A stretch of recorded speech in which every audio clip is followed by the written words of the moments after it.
Stop wasting money on expensive bakery cookies that just taste like sugar. Today, I'm sharing a recipe that literally melts in your mouth, and it is called Melting Moments. My version is cheaper, fresher, and tastes infinitely better than anything you can buy in a box. The secret ingredient here is cornstarch.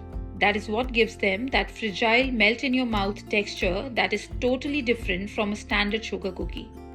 And I'm also going to test if we can turn this one simple dough into 3 different flavors: classic vanilla, toasted pecan, and a festive candy cane version.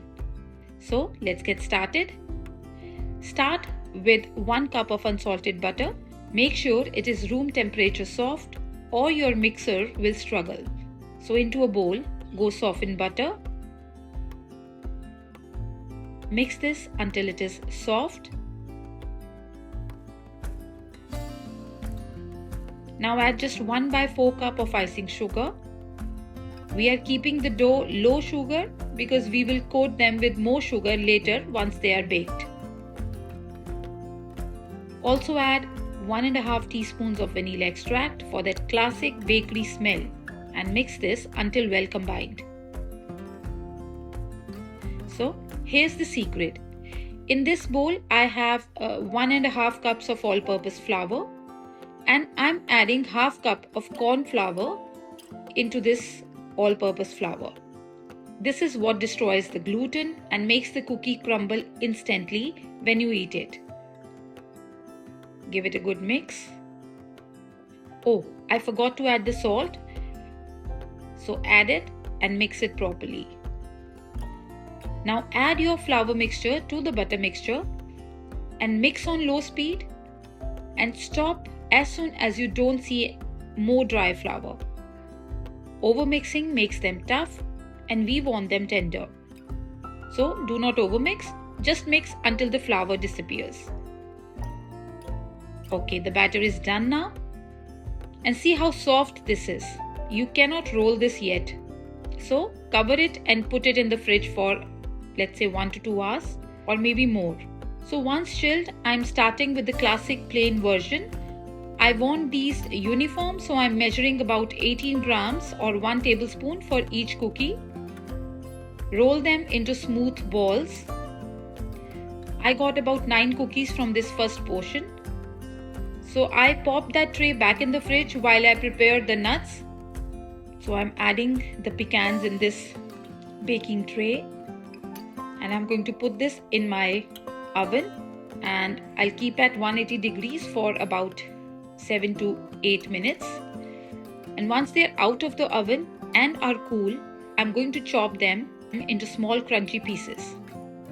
Okay, so this is done, and now the plain cookies go into the oven at 180 degrees Celsius.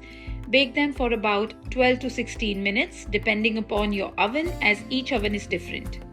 So while those bake, I'm using the remaining dough to make 2 other flavors. I divided the dough into a larger part for the pecans and a tiny part for a candy cane experiment. For the mini batch, I folded in crushed candy canes. I didn't show it, but I just smashed the candies in a plastic bag with a roller. I wasn't sure how the extra sugar would react, so this was a test run. For the larger batch, I'm folding in those toasted pecans. Now this looks a lot like Russian tea cakes or Mexican wedding cookies, right? But melting moments are traditionally nut-free and they rely on cornstarch for that melt-away texture. We are just adding pecans for a bonus crunch. So mostly people make this without any nuts. Melting moments mean plain cookies that melt in your mouth. Okay. So my plain cookies are ready.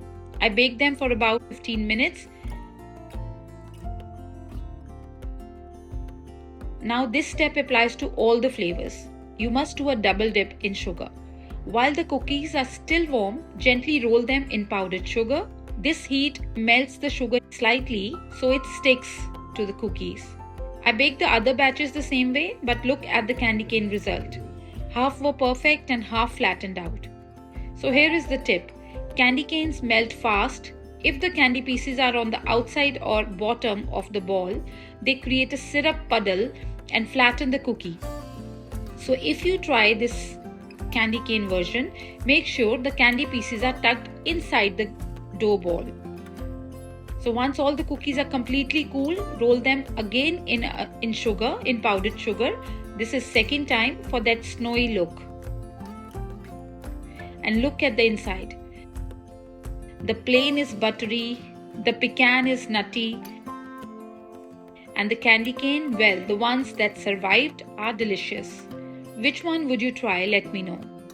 So I hope you like this recipe, and if you like it, do not forget to give it a thumbs up, and if you make it, share the pictures with me on my Instagram.